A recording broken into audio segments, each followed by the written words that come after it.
Hi, everyone. Okay, so I wanted tonight to kind of touch upon conversation and elicit your input in terms, well, first of all, let me just say a few things about planetary alignment, okay? Because it's playing a lot of importance right now with my clients and in my own life. Mercury is retrograde, Pluto, Neptune, Jupiter, and Saturn are all retrograde. And the bottom of this is that a lot of things that were toxic, buried, and that were not visible are now showing up for all my clients, including myself, and it getting exposed for what they really are. And here now comes the opportunity for you to either restructure it and toss out the falsity that exists in it, or you can, try to hold on to the old and pretend that the truth that's being revealed to you is untrue. And this is individually for my clients, but I'm also seeing it in the whole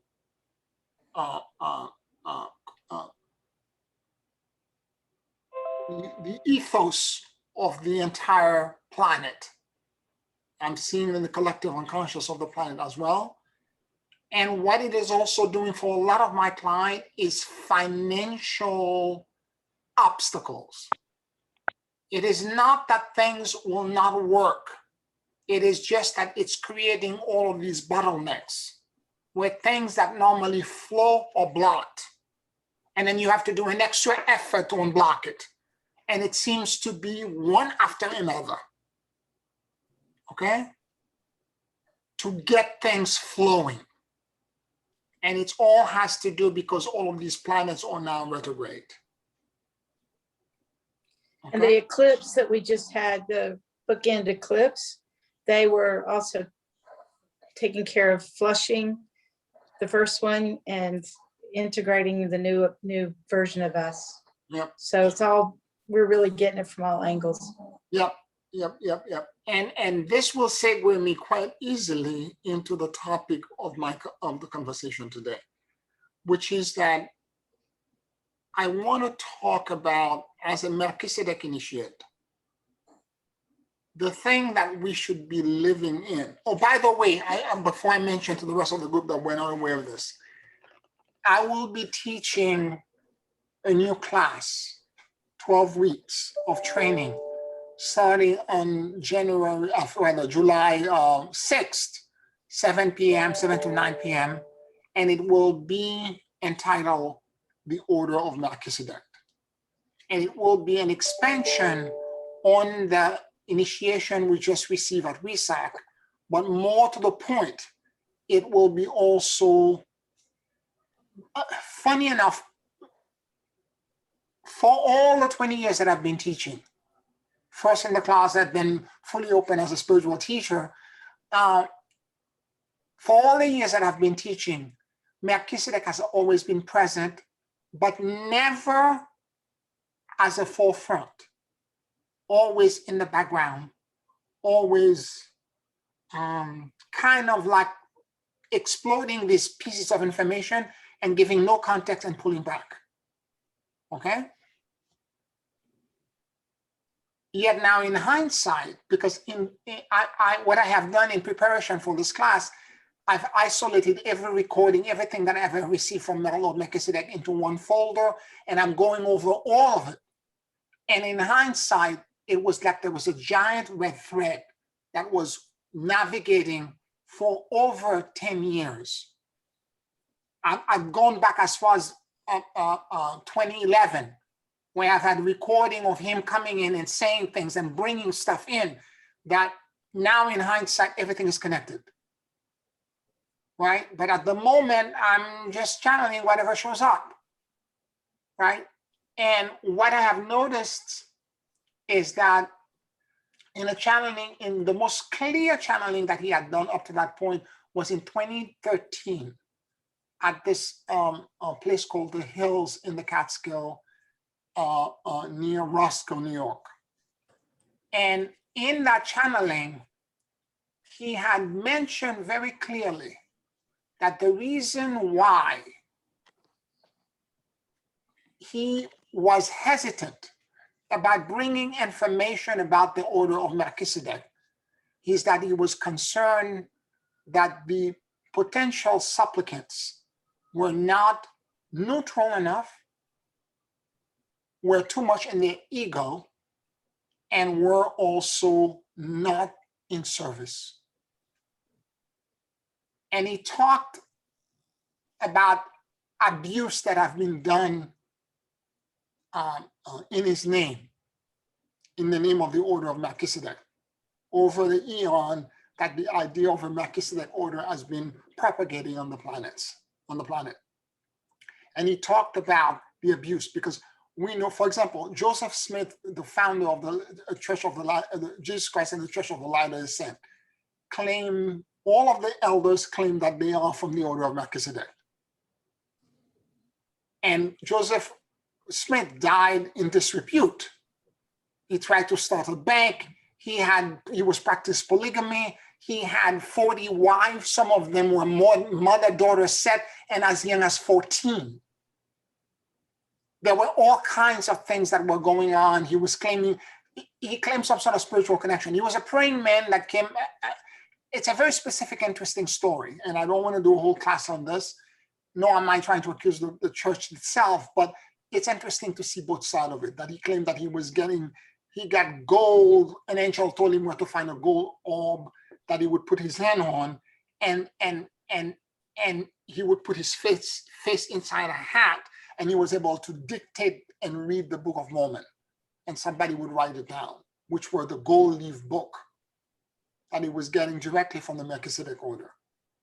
So there's been a lot of abuse, but if you look at the action, how the church was running from state to state because they were doing so many illegal things and they were battling, there was a lot of things that were done that were not of God in any sense, right? I could cite that as one example of what he was trying to say. And he kept saying that at some point in the future, because he takes very few students directly to work with him, he will reconstitute the order of Melchizedek.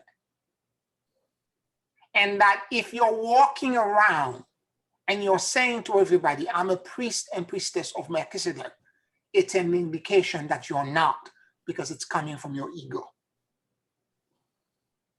So it was very interesting channeling.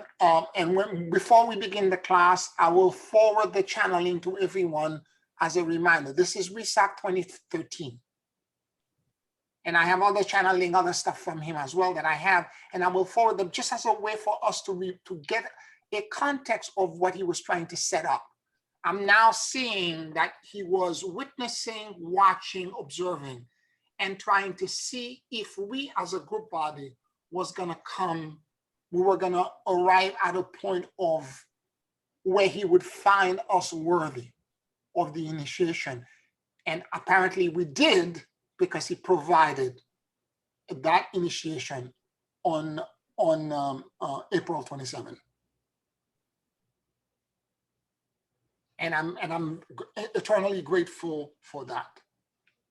So I will do a class that will connect all of this, the celestial axis, which is something I have not spoken about with this class, with this new group at all.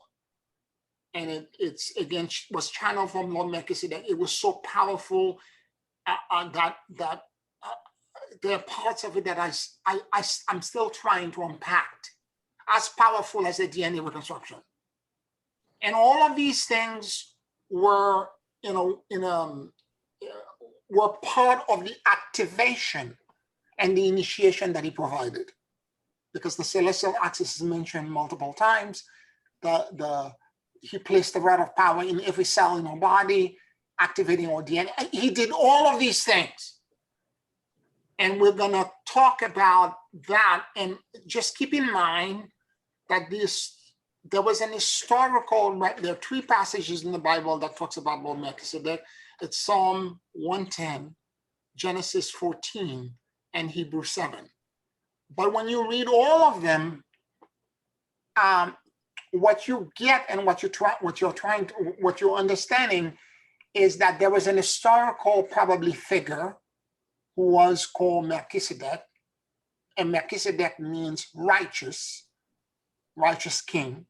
But he's not just a king, he's also a priest of the Most High God. And he blessed Abraham, and Abraham tied to him as a gesture of him receiving a blessing or an initiate of that order.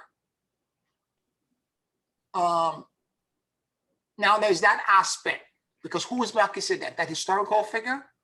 But it can be that historical figure because in Hebrews 7, it says Melchizedek has no progeny. He has no mother, no father, nor does he have any ancestors or successors, because he is the beginning of days and he's the end of days. Now, some Hebrew also talk about his connection to Christ. So some people have said that he is a pre-incarnation of the Christ, the historical figure that blessed Abraham. So that's one other way of understanding what Melchizedek is. And the third part is actually mentioned in contemporaneous other writing from the Dead Sea Scroll that were not biblical, and from other philosophers or writers that were around the time of Christ that talk about Melchizedek, where they are saying that he is like the Holy Spirit.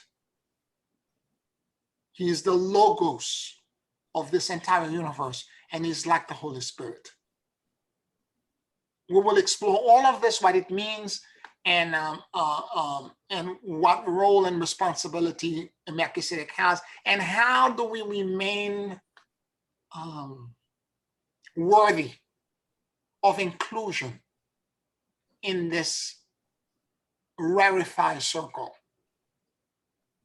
What should we be doing to remain in this intimate circle? All right. So I look forward to teach that. I will have the information hopefully by Wednesday on the website. I'm still working on the text. I'm still channeling what needs to happen with the outlines and everything else. All right. So what I wanted to talk to you tonight about is, as a Melchizedek initiate, because Melchizedek, the biblical Melchizedek, was the king of Salem. And Salem means, in Hebrew, peace. As a higher emotion, what should be the higher emotion that dominates as a Melchizedek our entire life is peace. We have to move about to try to create peace around us, peace in us, and we have to figure out what, and this is the way I'm moving about now. I'm trying to, everything that I'm doing, will this is the final filter for me for everything. If I do this, would this bring me peace? And if it doesn't bring me peace, I'm not gonna do it. No matter how attractive it is. I've had job opportunities and job offers recently, as less than a few months ago, 6 months ago, where literally financially, I would be set for the rest of my life. But when I examine where the job offer was coming from and the condition, the fine lines of these job offers, I realized that I would not be at peace. And I walked away from these opportunities. Anybody else on the planet would have jumped on it. I mean, I came this close to being locked in. This close.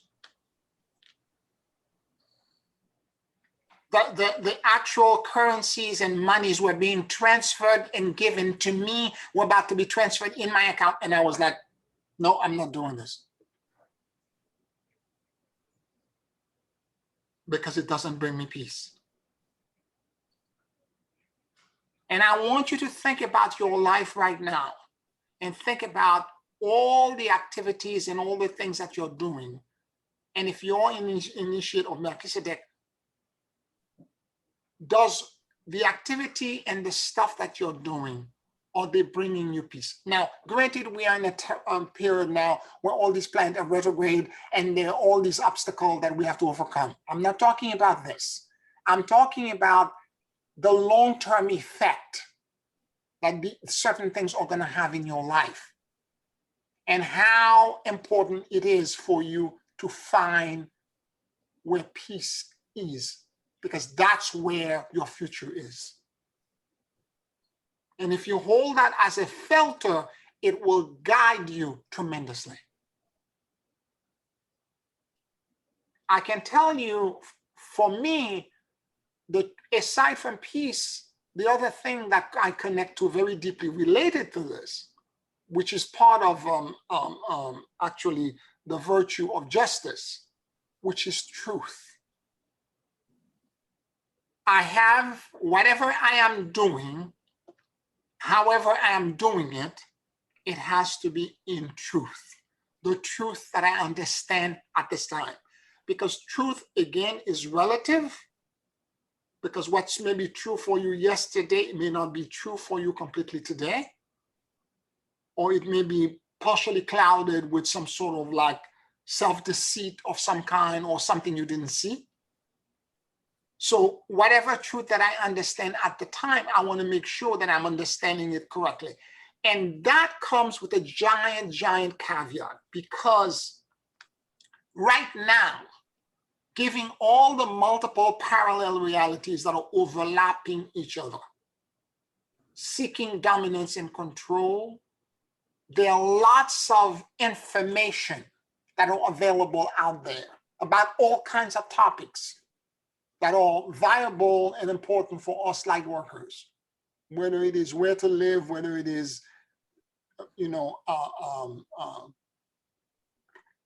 which candidate you should vote for, what the future should really look like, social, economical issues, political issues, all of that. There are lots of alternative truth and facts. And a lot of them are based on actual, factual, what we would call empirical data and factual truth. But at some point, that information gets corrupted with something else and get completely changed.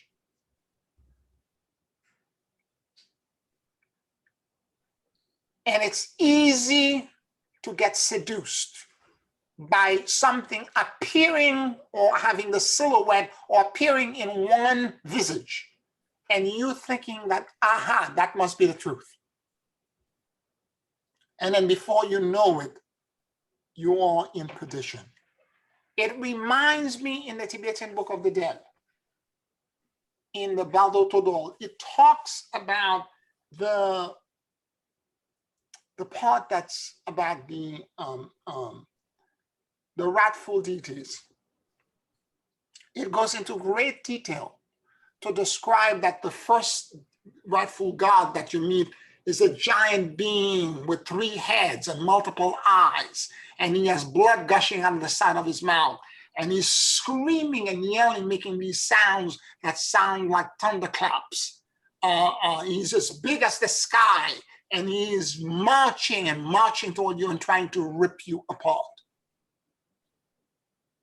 And at that point, you're so scared that what you want is an escape. And the escape is a dim light that you see as a corridor for you to run. But the book warns you, if you go into the dim light, you're going to reincarnate in an unfavorable place. Do not go into the dim light. but face whatever that rightful being is and stand in front of him and realize that this loud noise, the chaos and the turmoil and the earth shakes when he walks, all of that is being created by your mind. It is a projection of your own fears. And the moment you understand that and you can process that, the being will disintegrate. And instead of a monster as big as the sky, you will see rose petals falling into the ground. And you will find a Buddha behind us that will welcome you into the luminosity to give you enlightenment. I'm saying this to you because I want you to understand that there is all kind of crazy information that are circulating, that are conspiracy theory, that are claiming all kinds of things, even by people with repute, with PhD, with all kinds of data behind them to give them credibility.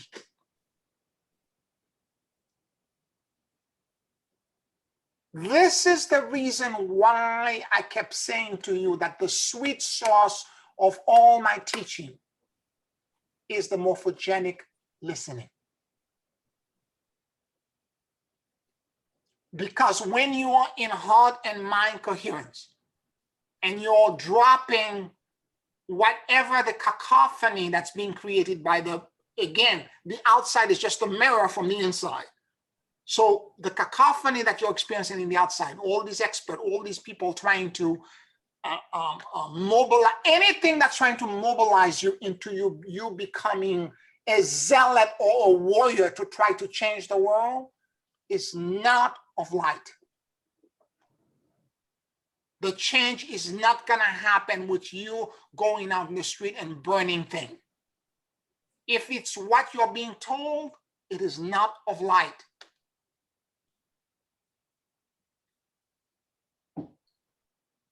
So anytime you see messages like this that are coming on that's trying to polarize you and agitate you to go into action and do X, Y, Z, and I'm not telling you not to be socially active, but go into this morphogenic awareness where you are now in a state of receptivity to the higher realm, not listening to the chaos, but to the higher realm, receptivity with all of the 50 trillion cells in your body, listening and trying to figure out what's the right path for you.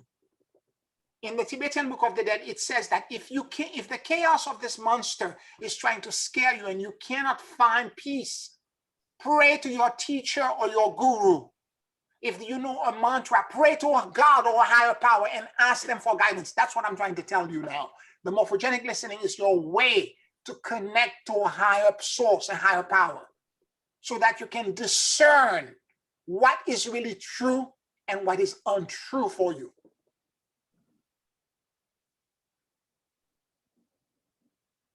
Even once the rightful deity phase is passed in that book, they talk about the next bardo, which is the bardo of rebirth. And you can be reborn in 6 realms rather.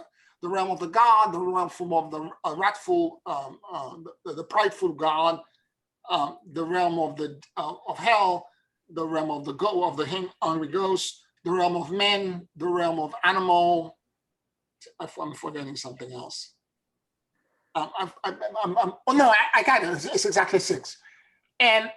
But every time they describe the landscape, before you get reincarnated, you're going to see the landscape, and they describe the countryside, a beautiful lake with mountains and trees and beautiful butterfly, blah, blah, blah. And they said, if you see that, do not go into it.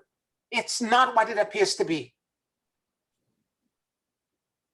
It is the realm of, that will trap you, and they then give you a protocol to close the womb and where you're going, because you're not going to have a favorable reincarnation.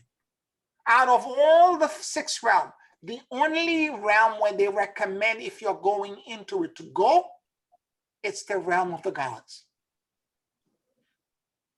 They said, if you're going there, by all means, follow it and go. Everything else, what it appears to be, is an illusion. We are going, and this happened between death and rebirth, and it's 49 days. We are going now to an extended period between now and 2027, where we're going to go to multiple experiences of this. Extended, collectively, externally. Now, my hope is that I'm going to train you well enough so that you can go in morphogenic awareness and you can catch. I remember when I was part of the Martinist order, I love that term. They used to call this kind of state a forest of errors. Imagine yourself in a forest, and everywhere you turn, it's like little Red Riding Hood getting lost in the forest of errors.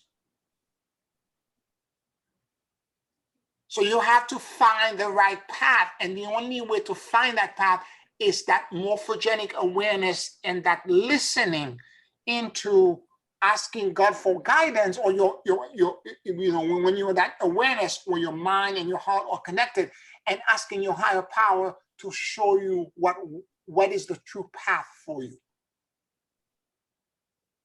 I can tell you, I've almost fell prey multiple times already to this, and I'm telling you this from my own personal experience, where people who came in have sent me videos, literature, because everyone is passing information on the internet.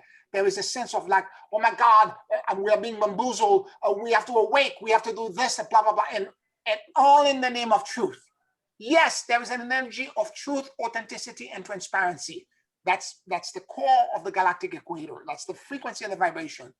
But it doesn't mean that initially what's going to be kicked in is the actual truth. What's kicked in at first is partial truth that are being used by beings who are trying to capture your soul, your essence, into perdition as a way to trap you. People are sending you information all the time, videos, literature, blah, blah, blah, whether it's the virus, whether it is political and social issues, blah, blah, blah. And then when you look, or financial restructuring, what's going on, for example, right now in the cryptocurrency market, okay? Bitcoin collapse, now the feds and the IRS are in because they are saying that because of the pipeline ransomware attack that happened, all of a sudden it came to their forefront. Criminals have been using cryptocurrency for years to get paid and to get ransom, but because it happened so blazing, so openly, and the Russian hackers got $5 million, which, by the way, the FBI is not saying how they did it. They were able to take it back. Because typically speaking, if you send cryptocurrency to somebody, the moment they capture it, if it's not in an exchange like Coinbase or Gemini or CoinDesk or something else, if you put it in a wallet, an electronic wallet, and you remove the money out, they should be able to trace it. They want now, the IRS want now to control all this, to tax it, to do everything, to control it. Again, it's the retrograde of all these 5 planets. Everything is in flux, everything is changing, and in the flux, the clarity of real cosmic truth is not there yet. It's being murked up by a lot of mud and debris. And we need to be aware of this, because there is so much information and people are constantly sending me, what do you think, Pierre? Is this true? What do you think? And when I have to do this sometimes several times a day. And sometimes I have to say, I can't watch this right now. I have to remain in my peace, because that information there's too much chaos. Sometimes I start watching some of these things, I click them off. I'm like, there's no, if I'm being agitated into action and militancy or zealotry, it is not of God. Because what I am as a Melchizedek, I am at peace. I'm not here to burn things down. A lot of the people who are sending the stuff want to blow things up. That's the only purpose they are doing this, is that they want to literally dynamite everything.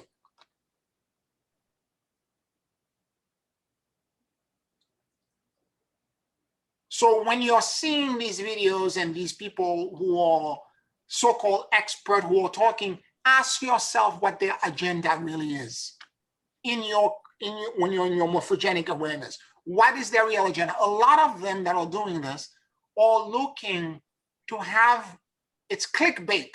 It's a way for people to go to their website for them to have 6-7 million people following them because of what they are saying.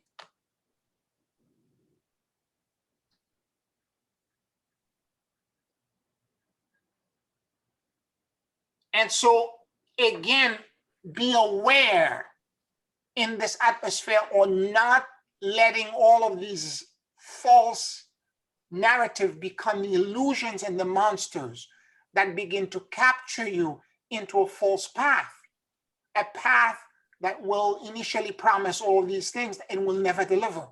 And you get yourself trapped when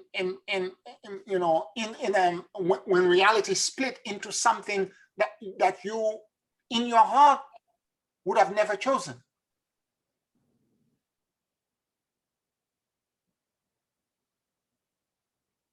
More to the point about this idea of truth, I am extremely careful in this class, in all my classes, and even in private session with my clients, not to try to influence them by what I know and understand.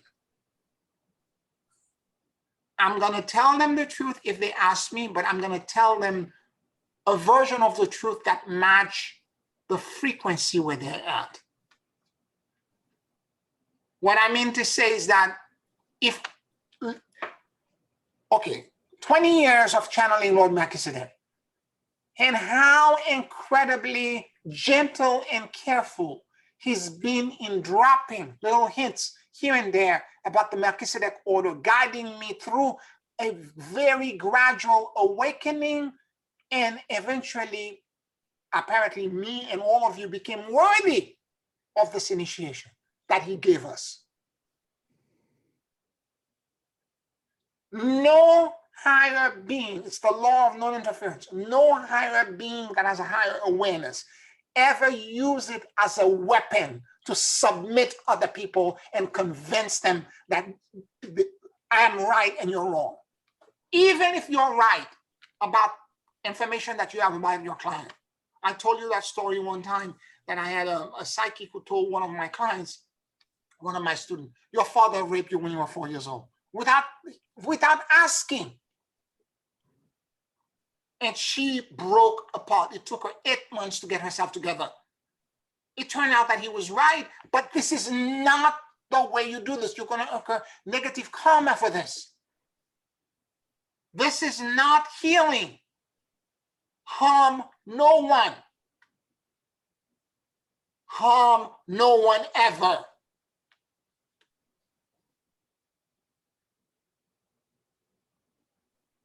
So when I see sometimes things that my clients are not prepared to see, I don't lie to them. When they ask me, could you help me figure out, I give them a version of the truth that they are capable of accepting at the time. I ask my higher self to find a way to translate the information to them and give them hints and clues to the truth that lies behind the curtain that they are not prepared to see at this moment. Because if they see it, they would fracture, they would break apart. They'll have a nervous breakdown, they have to be put in a mental hospital somewhere.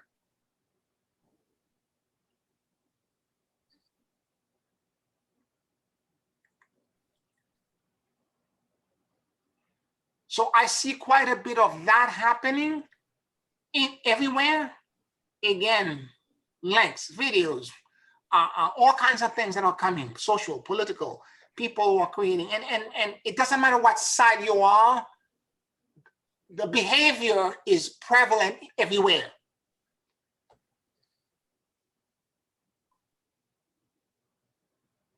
It is a forest of errors.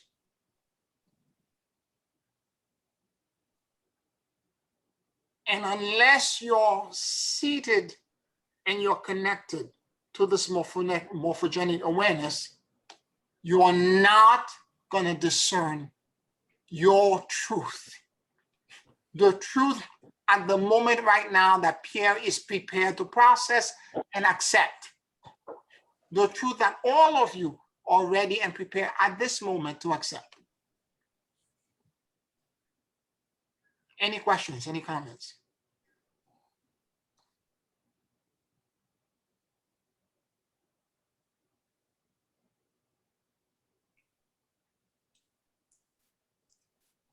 I know that many of you may have had experience with these things because, again, as I said, I got trapped a few times. Like things were being said about certain topics, and I'm like, they're right, because everything is along what, and what they do is that they encapsulated whatever the comments were, they encapsulated and projected outside my fears. And I'm like, yeah, this is right. And then when I went in morphogenic awareness deeper several weeks later, I began to realize, wait a minute, something about this is not true. And the deeper I went, I'm like, no, there's something else going on. And all of a sudden there was a veil that broke open for me, and I saw, because if I'm reacting from what I'm seeing from fear, it is not true. It's not just that if the person who's sending it is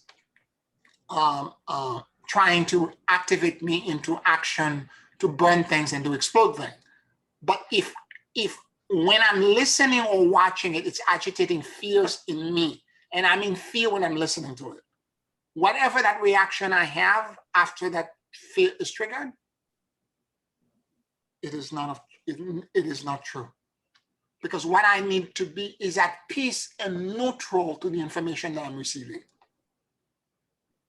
And even if I have to flee and run, when I'm neutral, I will know, now, okay, Pierre, now time to go, get out. But I will be at peace. I will not be reactive to the point where I lose control.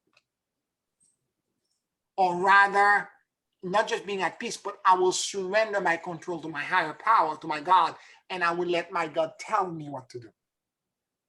And the way to be safe, again, the title of my book is The Third Path, Finding Faith's Safe Passage into the New Earth.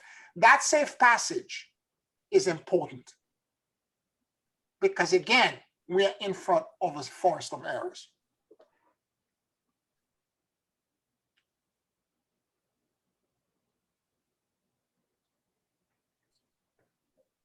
And many of you have decided not to deal with mass media. You have decided to or minimize it, the internet, all of that. And there's a good reason for it, because it's polluted with all kinds of misinformation.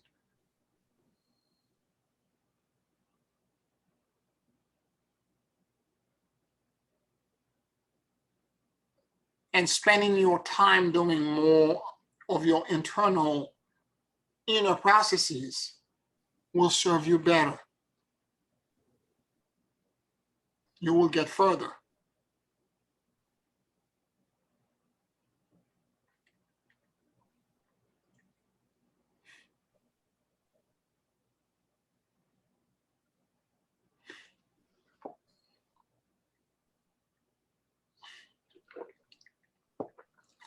None of us are safe from this kind of thing touching us. You would have to exist in a completely different, being in a cave somewhere by yourself and not have any relationship with any other human being, to not have someone or something in your life that's connected to, again, these crazy, fearful things that are happening where people send you links and videos to that or the other and asking you, what do you think about this? You think this is true? I don't mind doing it, but there are certain times where, again, as I said, the moment I begin to see it and hear it, and I begin to realize it's triggering major fears, and for me, this is the filter. If it's trying to activate me into exploding thing and going into zealotry and militancy, it's not my path. That's not what I came here to do. It may be somebody else's path who's a indigo, and they're here as the demolition crew. I'm not the demolition crew. I'm way too creative. I'm here to create the new. I'm not here to destroy the existing.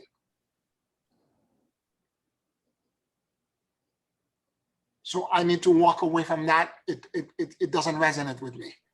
The other thing is that if it's triggering fears in me and creating all kinds of doubt, I need to spend some time. Sometimes it's very glaring. Sometimes it's very subtle. It's so subtle that you blink, you miss it. And maybe for a few days, you're still in doubt, you're insecure, you're like, you're right, blah, blah, blah. And then all of a sudden, in deeper meditation, when I go and find, where is the peace for me? Is this information bringing me peace? Is this, again, always the filter. Is what's being said bringing me peace, bringing me at peace? Am I existing in peace when I get this information? And whatever that truth is, it's not the real galactic equator truth. It's, again, okay. One of the things, as an architect, when you have an existing building, you're trying to renovate it. I've done so many of those, including new construction, but particularly now, let's talk about the demolition part. When you're, and I've created so many construction documents where I have to give instruction to the contractors as to what they're supposed to do, okay? So you got to demolish this, take the plumbing, do this one, take the bathroom, demolish this, take the electrical, do this, and I'm giving them all the instruction. And then in it, and there's a whole bunch of documents that I have to put in about what is called dust management. You have to create counter vacuum. You have to make sure that they are wetting things as they're demolishing. And you have to give them instruction as to what they are supposed to do, because otherwise they're going to create so much dust and debris that the neighbors and the whole neighborhood, you're going to get, if you don't do this, you're going to get fines from the municipality that you're working on. So a lot of this demolition that's taking place is creating all this dust and debris. And it's not truth. It's just that whoever is trying to blow up things is not doing dust and debris management. What you're demolishing has to be removed from site. The site has to be broom swept. And there are all kinds of things that it has to include. And there's specific language, legal language that you have to put in there.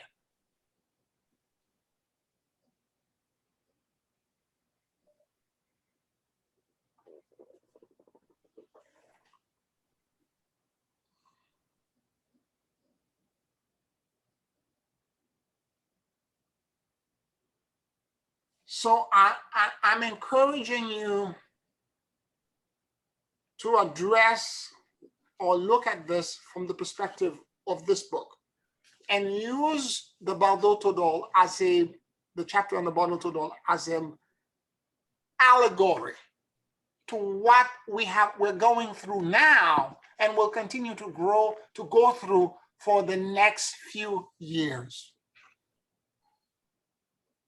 And set your consciousness up, as I'm encouraging you to do, with these basic protocol. I mean, the morphogenic listening, 10 minutes per day. You do it once in the morning, you're set. You don't have to do it again, you're set. That awareness remains with you, you're in coherence.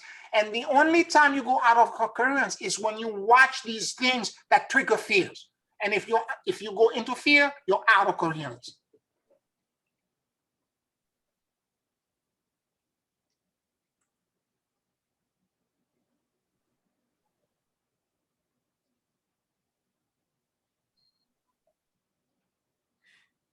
Any questions, any comments?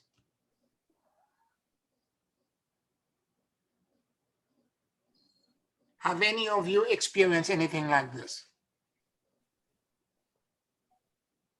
You have? Yes. As well, yeah. Yeah, Yes, Pierre, big time. yep.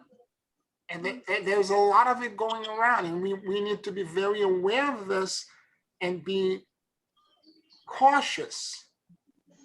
Because if we allow our mind and our consciousness to go, it's going to veer us on a side path that's going to take us somewhere else. And we will find ourselves, if we keep going down that road, in a different reality. As the Bado Todol keeps saying all the time, do not follow that path. Do not go into the dim light. What feels comfortable and easy, do not go there.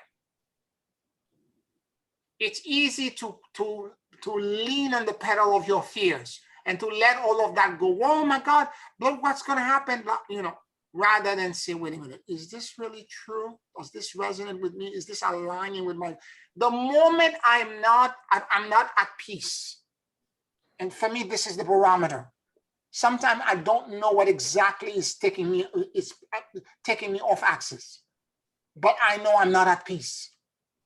And the moment I'm not at peace, I'm not going to watch anything. I'm not going to make any decision. I'm not going to do anything until I find that peace again. That's right. Yeah. And if I cannot find that center, I'm not going to do anything because it's going to be wrong. Yeah. And so I keep, and then I go back with the flashlight, trying to figure out, is this coming from me? Where am I? Am I out of alignment? Am I believing in a false belief? Am I allowing fear inside of me? Am I existing in truth? Because for me to be at peace, I have to exist in my truth. Yes. And what I mean to say is that my action and my words have to match. And I am, for me, it's not so much personally for me. I will tend to bend around the limitation of someone else who is in crisis and try to, because this is my weakness. I want to rescue people that are in crisis all the time. And I'm always being caught at the position of disadvantage, trying to, for me, I would not do this, but I'm doing it for someone else. I'm putting myself in compromising position and doing things for them that I would not do for me. You understand what I'm talking about? Yes. I am doing all kinds of Oh my things goodness. that are out of my authentic nature. I wouldn't do it for me, but I'm doing it for them because they're in crisis. Oh my God, let me have, and the moment I do this, I am not in my peace. Did over here. I'm not in my peace. All of a sudden, and I've said it to people, friends, who are family. Marjorie has heard it from me. I'm not at peace. I need to find my peace. I'm not at peace.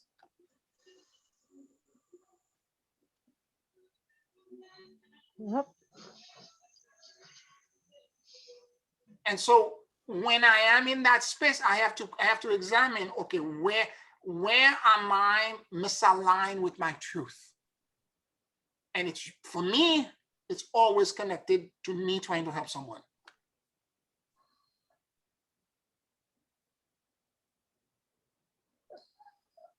By me stepping into things, you know, letting them do things to me without me responding, not having proper boundaries with them, all kinds of things that are related to the way I'm behaving that I wouldn't tolerate from directly connected to me.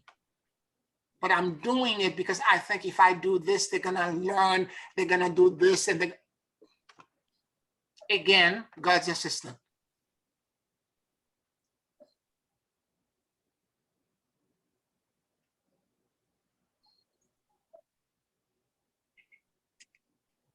So I have to find a way to keep my consciousness aligned in a completely different way and be in such, and I'm not saying that I'm inflexible. You have to understand me. I'm not saying that I'm inflexible. I'm not saying that I'm not bendable or that I am, because things are changing so rapidly. You have to have emotional, psychological, and spiritual agility. Okay? So everything is as if they were new. And this is why the morphogenic listening becomes the key, because you have to examine everything every day because things are so turbulent and moving so quickly. One of the other channeling would describe it as walking through quicksand. And so I have to change my center of gravity from one foot to the next. And so I have to, and when that occurs, I have to be very aware that I'm not being inflexible, but I have to tell the people that I'm trying to help, I am willing to help you and here are my conditions. And I state my truth. I will go this far, not that far. I will do this, that, or the other, and I will not go beyond that point. You got to find X, Y, Z on your own. I am not doing this. And when I tell you, no, I'm not doing it, it doesn't matter how much you whine and complain, it's a complete sentence. Because my no and my yes are exactly that, no or yes. It's not maybe. And thinking by whining and complaining and screaming and telling me your woe and how much you're in danger and how painful everything is and how much you're under attack and all this kind of chaos happening around you and how much pain you're in. If I tell you no, make another arrangement. I can't do it for you.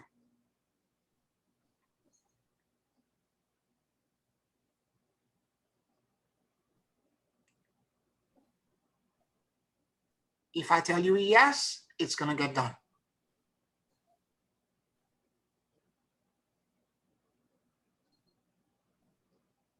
And I'm not going to, again, there was a time where I would say yes because somebody's in crisis. I have to say it, yes. I am now at a point where I'm better. I can examine things and I can say, okay, if I go down that path, because sometimes in one day, there are so many crises that if I were to respond to every one crisis, I wouldn't do any of my practice. I wouldn't have time for me. And when I do this, I don't exist in my truth. And I'm actually not helping anyone because I am now off axis. I'm completely off centered.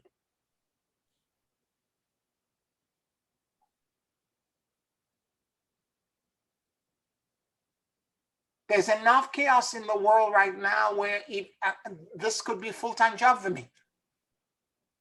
But even if it were a full-time job, the first order of business is for me to be aligned, to be in that peace.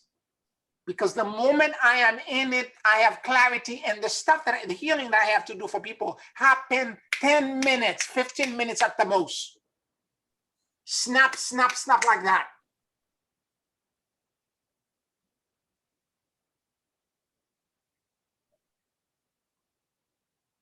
Whereas when I'm not aligned and I'm not at peace and I try to put myself out for the person, because the moment I hear social crisis right now, could you help them?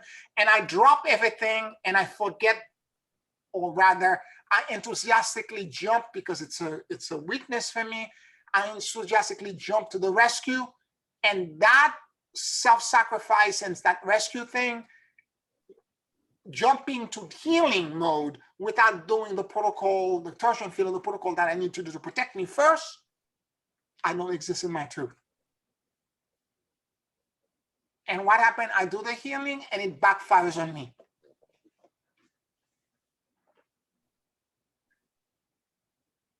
And I'm unwell. All kinds of things happen to me and I have to extract and remove all kinds of things.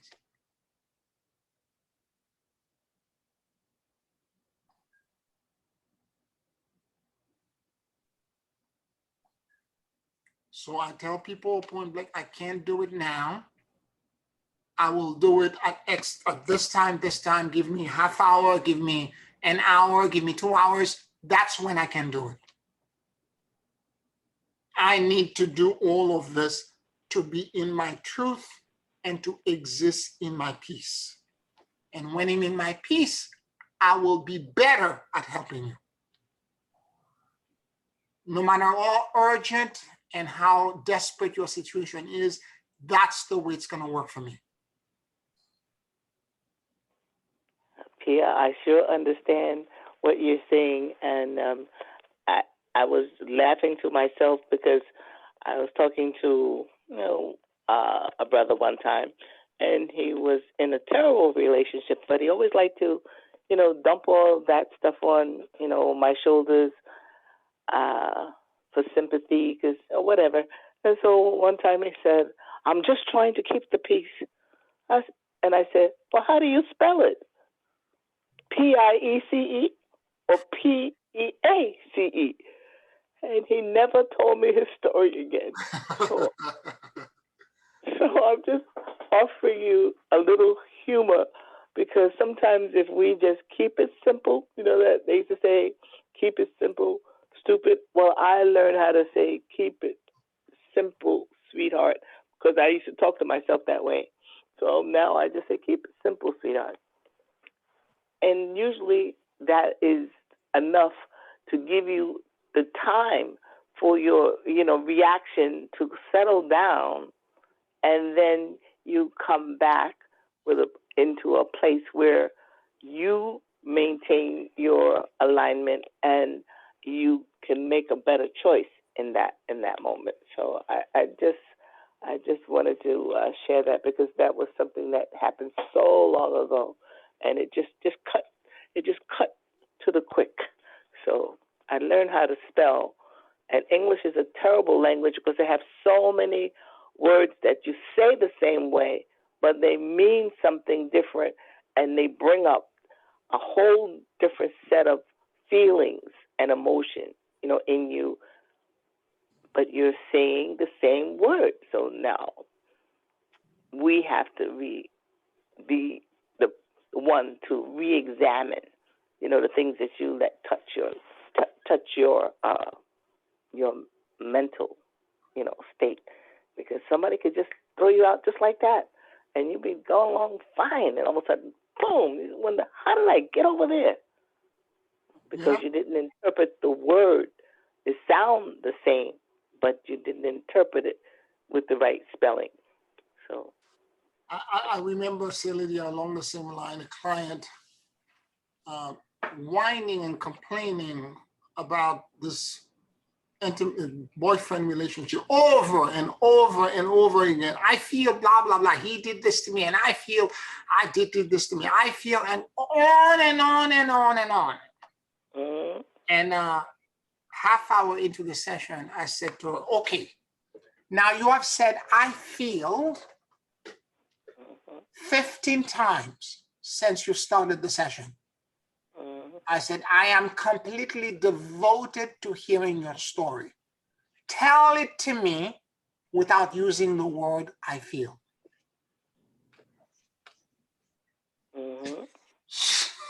She was mute. She was mute. She couldn't say a thing. Okay. And I said, by the way, what is it that attracted you to this man?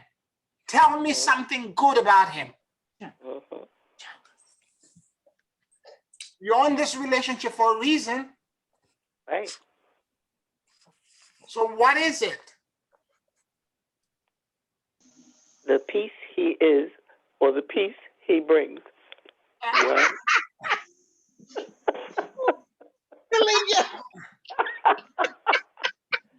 Okay, I'm going to be quiet because you really got me going on this one, Pia. Thank you. Oh, boy, I love this woman.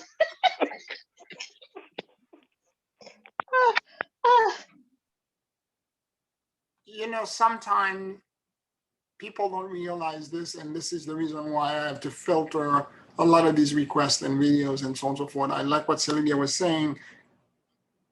because a lot of time I am in my peace, and all of these conspiracy theory, this, that, or the other, as they show up, by the time I watch the fourth and the fifth one for the day, I'm no longer at peace.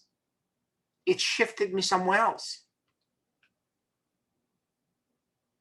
And this is why I'm Ruthie Rosenberg from the Kabbalah Institute that I studied at, used to, the Zohar teacher used to say this all the time. You're telling her all this story, and she says, you're vomiting all over me. You're telling me all of these things that are negative. And she would stop the person and say, tell me something good. Tell me one thing that's good. Tell me one positive thing.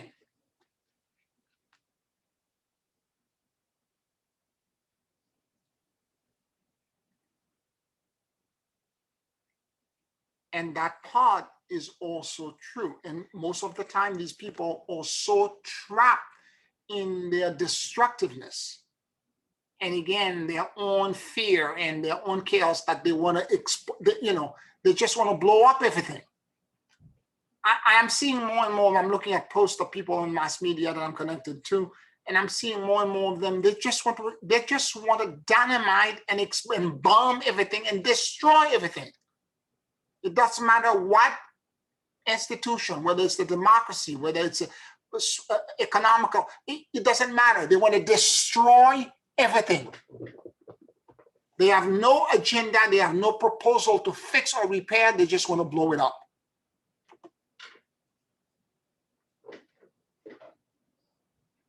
And as a healer, I find this to be terrifying. And by the way, a lot of these people are calling themselves healers.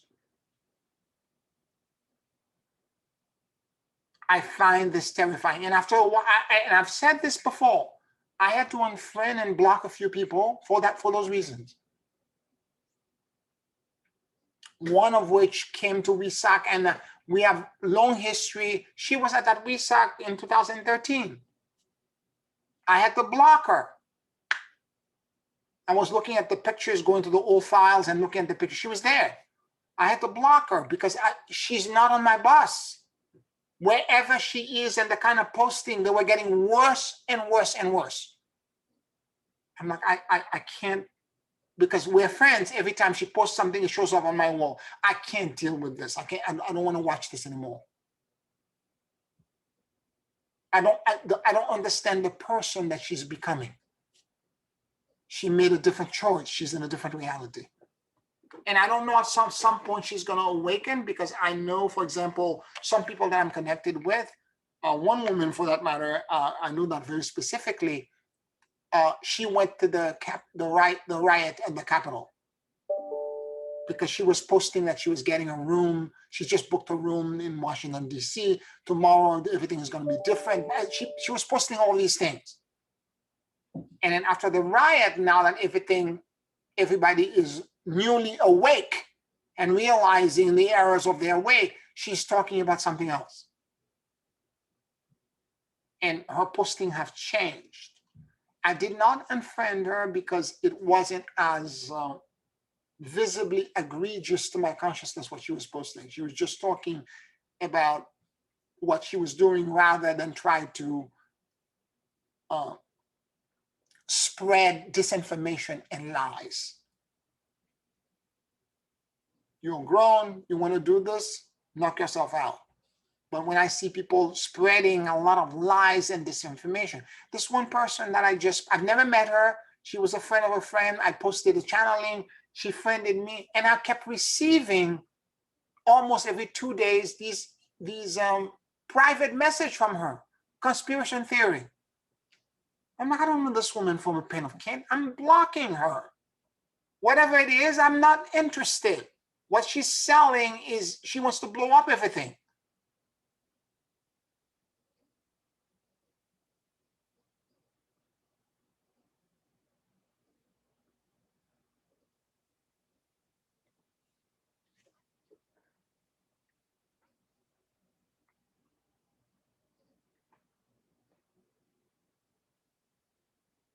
Any questions? Any comments?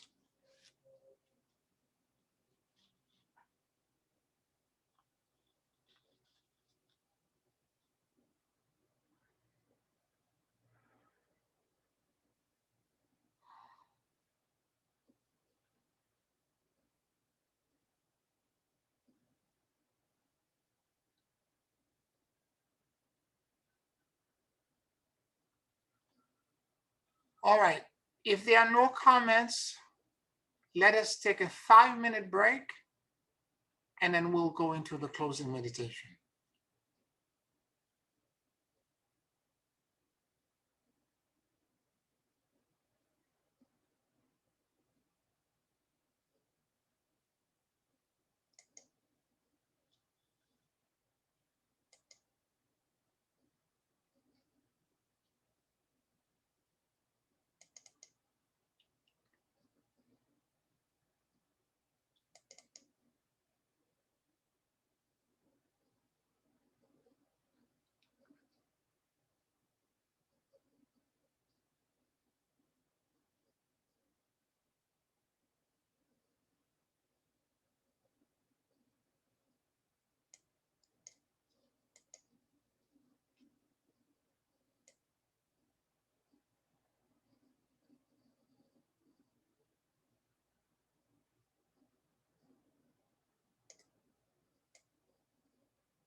Take a very deep and slow breath.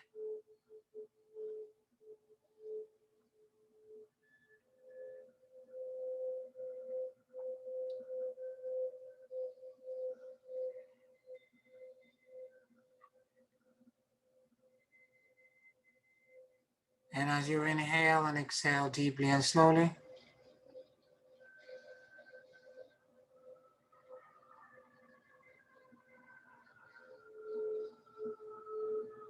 allow the universal life force that permeates everything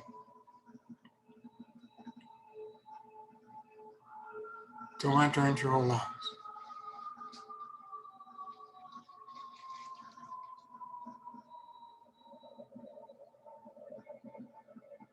Keep breathing deeply and slowly.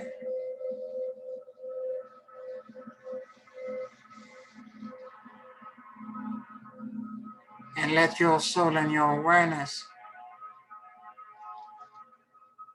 drop in the middle of your chest.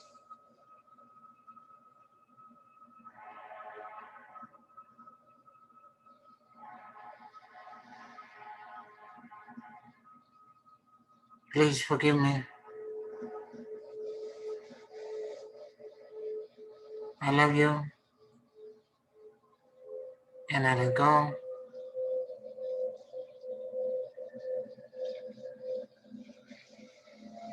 Please forgive me.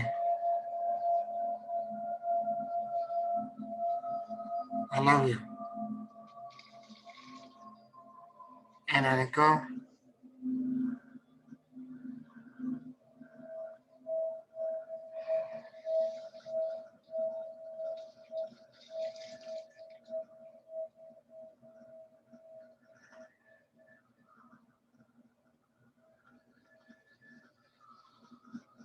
Now let your mind and your head sync with each other.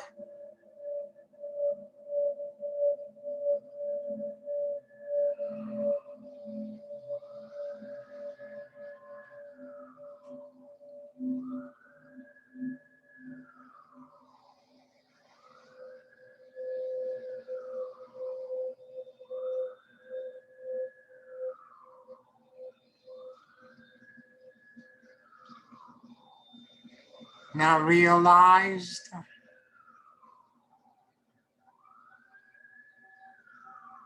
that you can perceive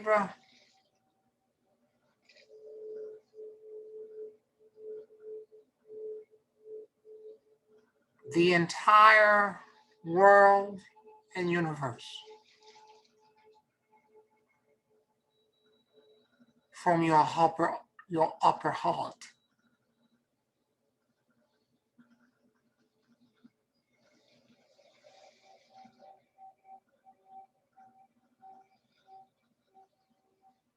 Keep breathing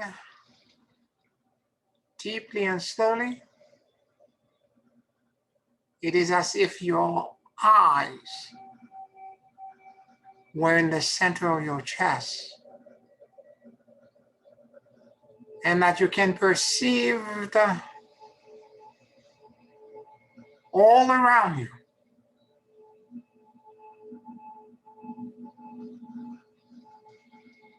(360°).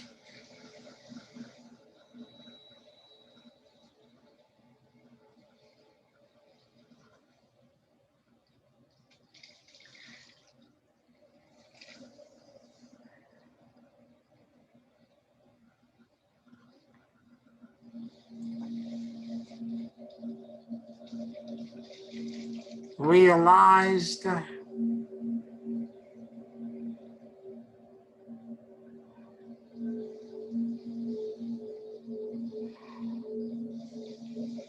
that there exists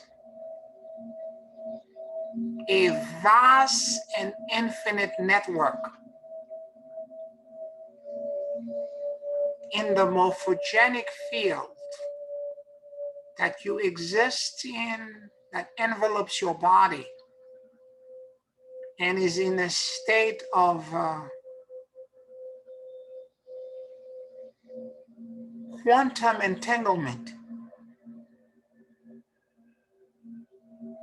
with everything in the universe.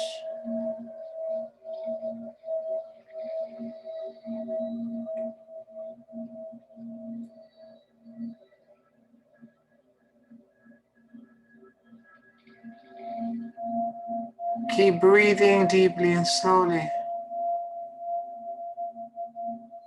and allow yourself to be receptive to that quantum connection. And with every cell in your body,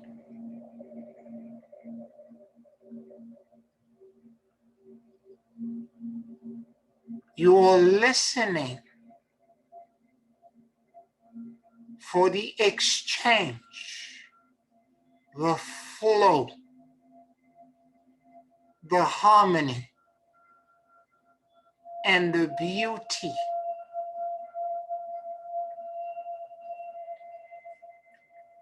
of the sacred and holy communion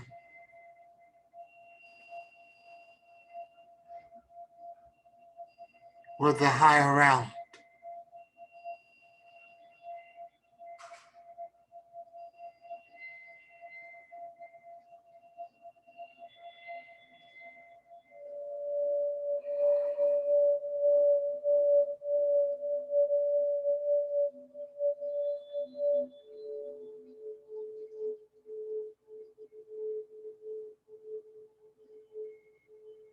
Please forgive me.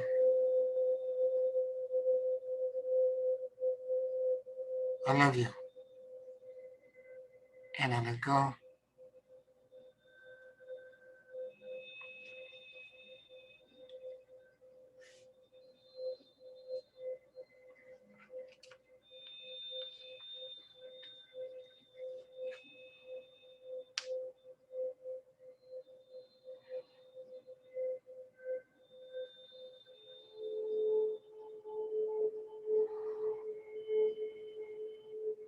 I release all attachments,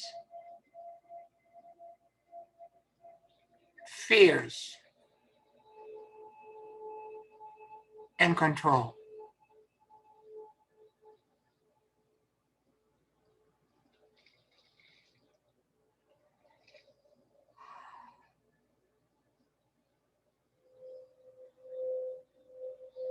And I surrender to the great emptiness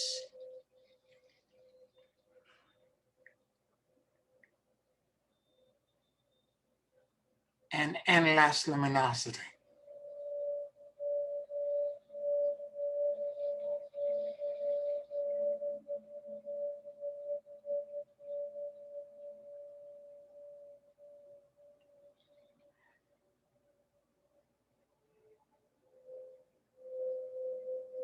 I release all attachments, fears, and control.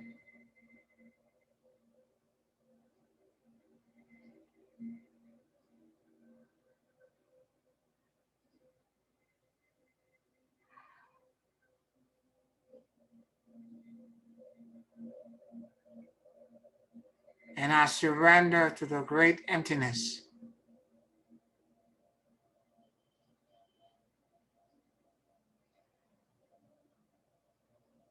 and endless luminosity.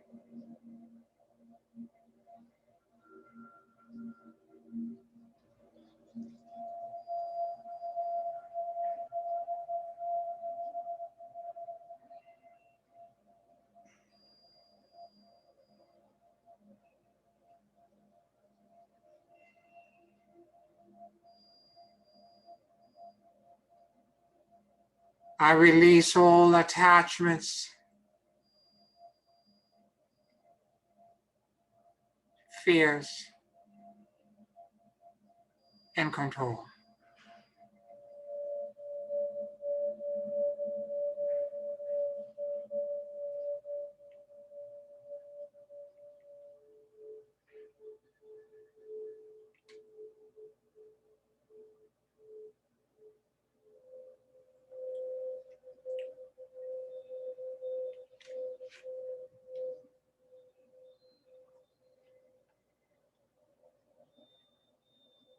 And I surrender to the great emptiness.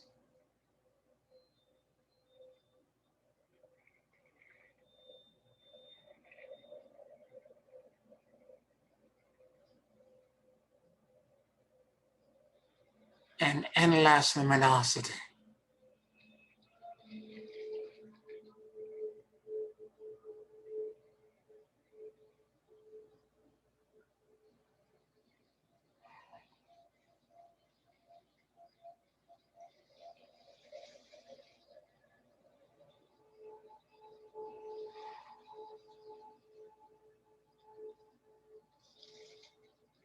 I release all attachments, fears, and control.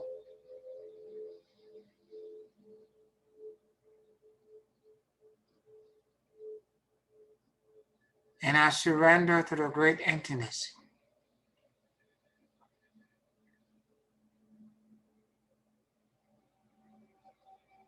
And endless luminosity.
Help me find my peace.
Demonstrate to me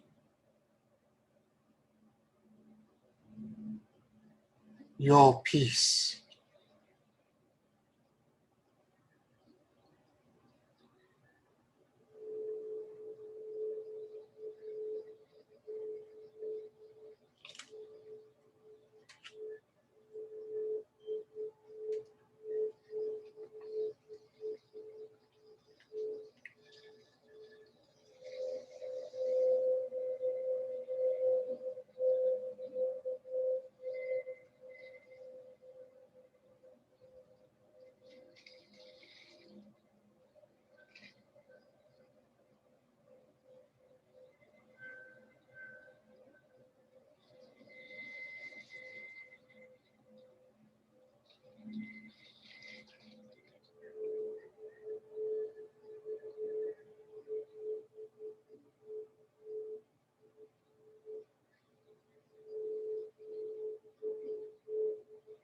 If I were at peace,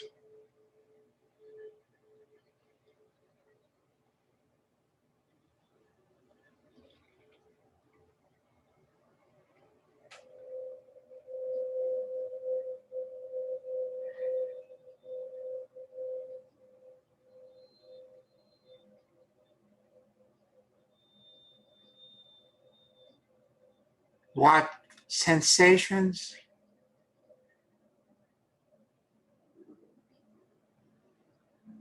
feelings,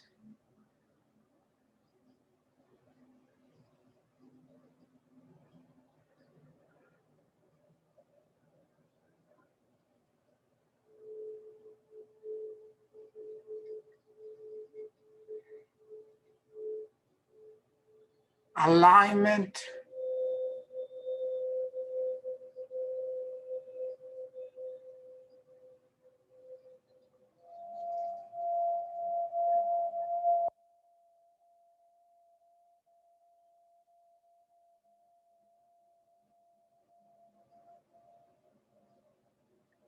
and expansion.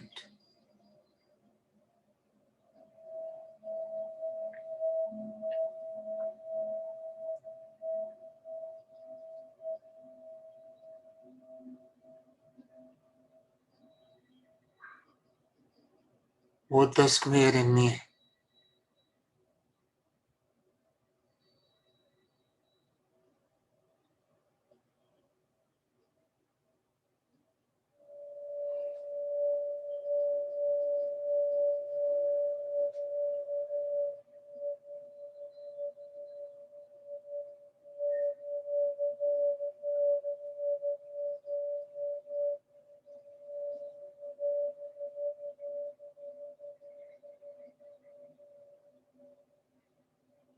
May the peace that you know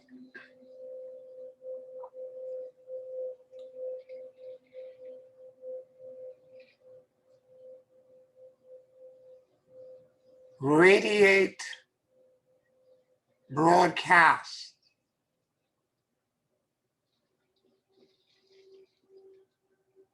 and rapture my consciousness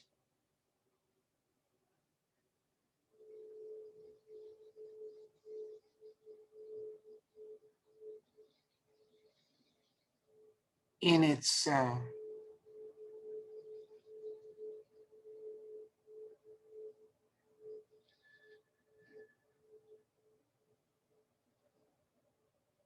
enthralling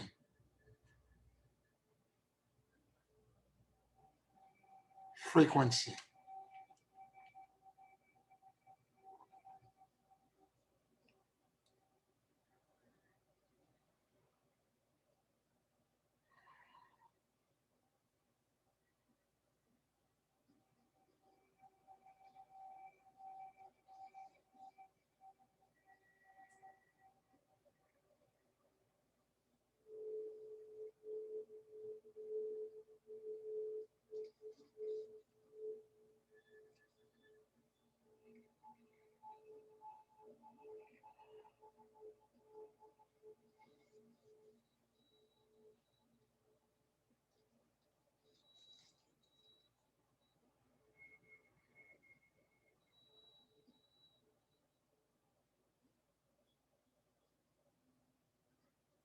May the seeds and the petals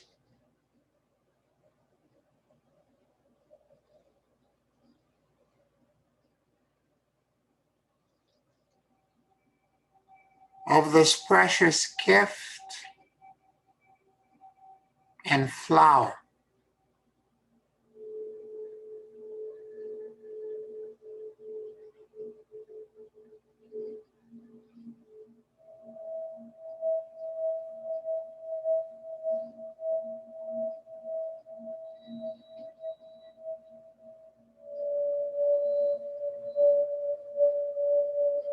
expand, grow,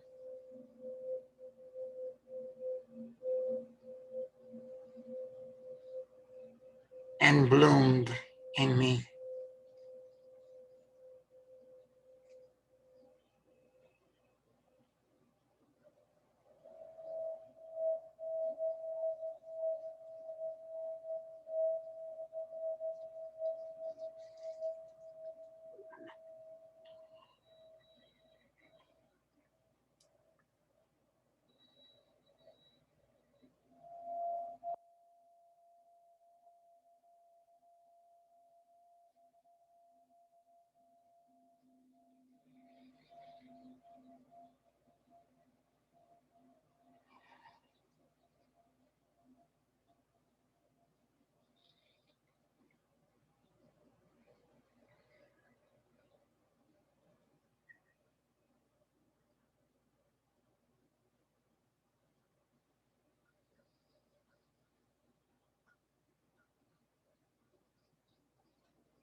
Show me the truth that you know.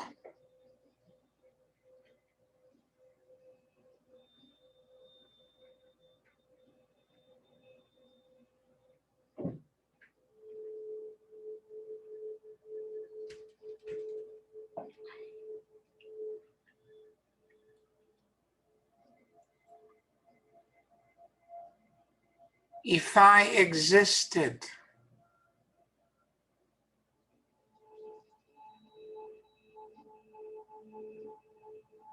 only in my truth,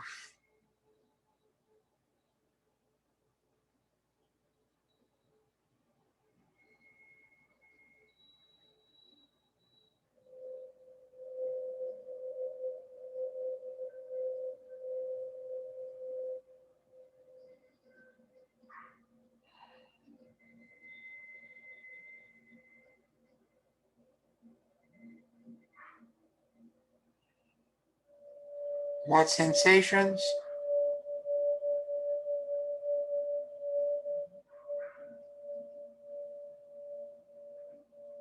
feelings,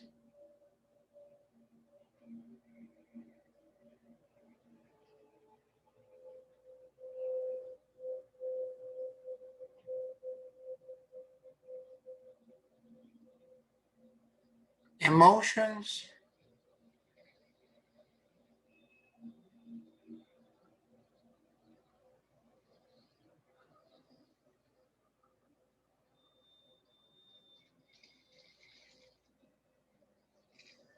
and expansion.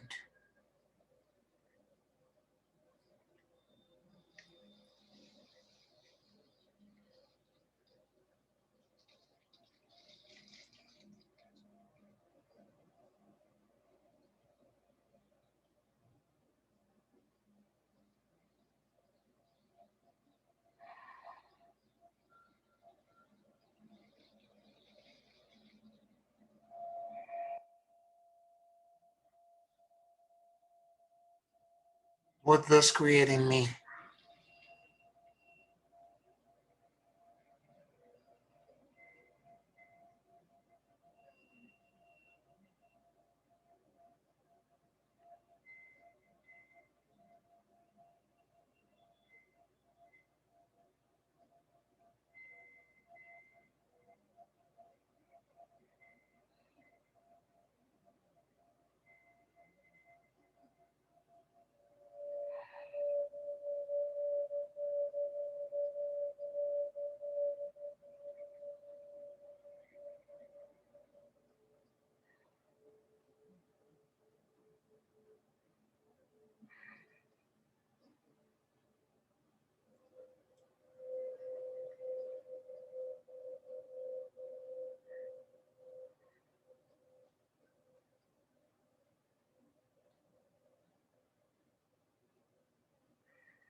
Help me find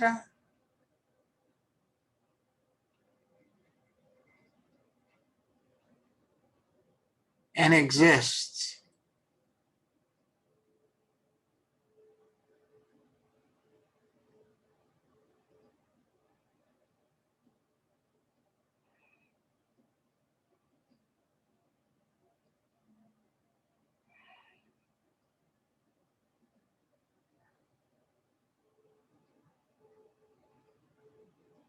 in the center of my truth.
May the seeds and the petals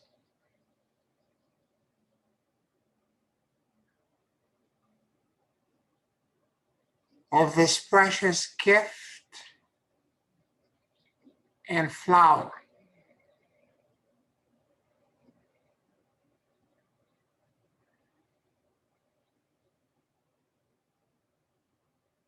grow, expand,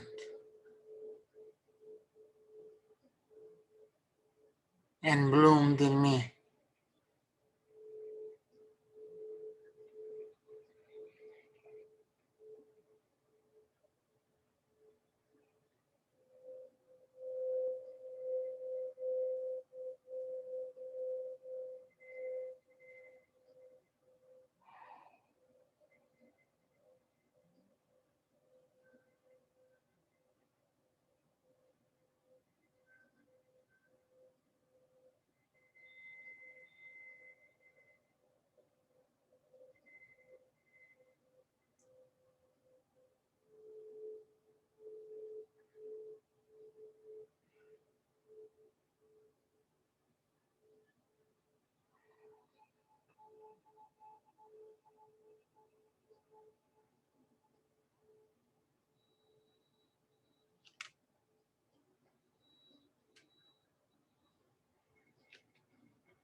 May the peace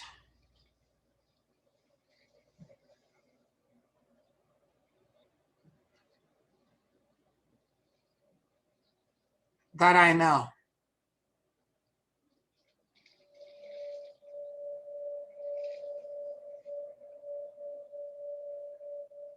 the truth that I know,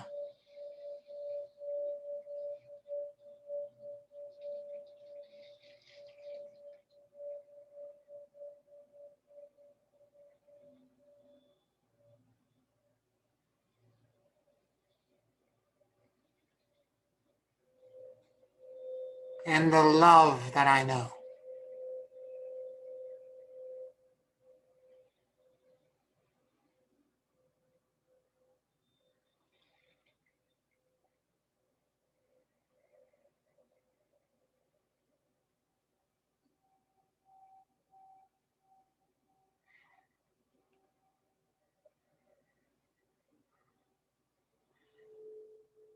Radiate and broadcast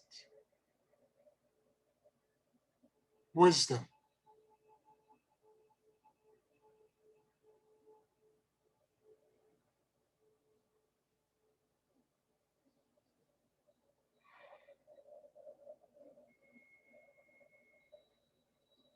to everyone in my circle of influence.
Fiat lux.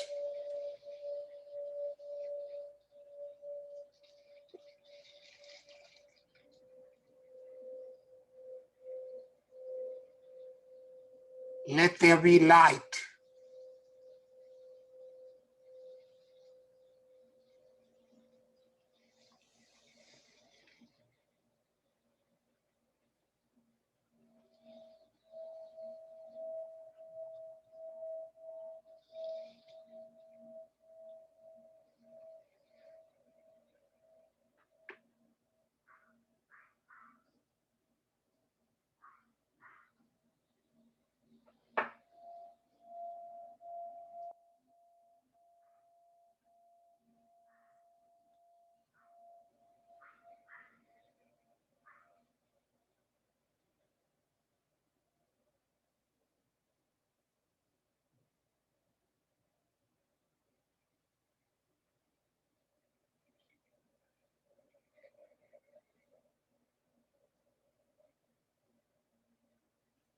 Thank you for the blessings.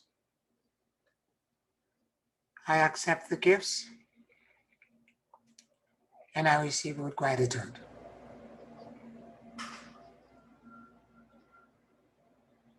Thank you for the blessings. I accept the gifts and I receive with gratitude. Thank you for the blessings. I accept the gifts and I receive with gratitude. Take a very deep and slow breath.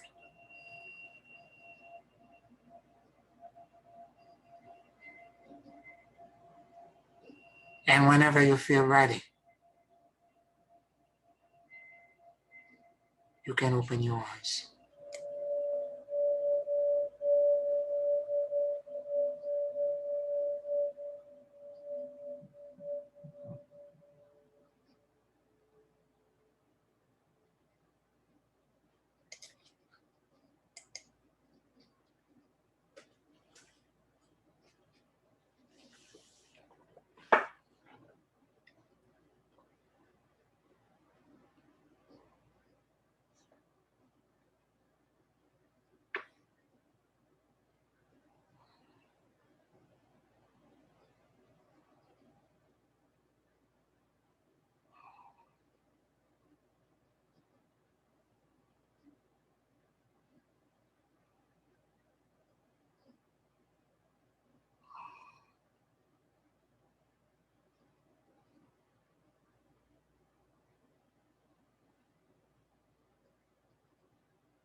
How are you all feeling?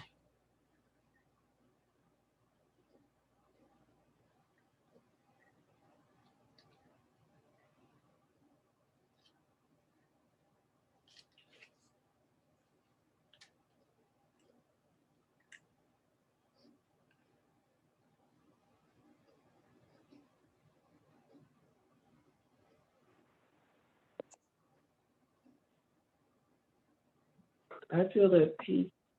Yeah, thanks. Wonderful, wonderful.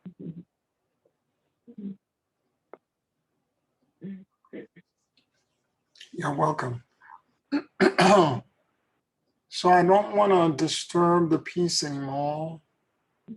I'm gonna end the class tonight now and go back into that space. And as an initiate of Melchizedek, You have to find a way to exist in that peace. Good night, everyone. Love you deeply. Good night. Good night. Good night. Mhm. Good night, everyone. Thank you, Good Pierre. night, all. Thank you, Pierre. Good night.